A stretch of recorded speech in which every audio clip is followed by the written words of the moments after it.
तमाम होते हैं और मैं खुश नहीं था।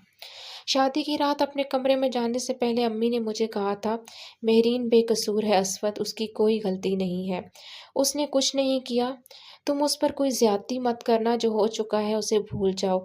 अब वो तुम्हारी बीवी है, उसकी इज़्ज़त और मोहब्बत करना तुम्हारा फ़र्ज़ है। मैंने उसे रज़ामंद करने के लिए उसे बहुत वादे दिए हैं, अब मेरी ज़बान का पास रखना। मुझ पर उनकी किसी इल्तिजा का कोई असर नहीं हुआ था। हाँ, मैं जानता हूँ कि वो मेरी बीवी है और मुझे देखना है कि वो कितनी अच्छी बीवी है। बेकसूर तो कोई और भी था, फिर भी क्या हुआ? अस्वद, अम्मी ने मेरा बाजू पकड़कर पता नहीं मुझे क्या याद दिलाने की कोशिश की थी। आप फ़िक्र ना करें अम्मी, वो ज़िंदा रहेगी, उसे कुछ नहीं होगा। मैं उसे कत्ल करने की हमाकत नहीं करूँगा। मैंने उनका हाथ अपने बाजू से हटाते हुए उन्हें तसल्ली दी, फिर मैं कमरे में आ गया।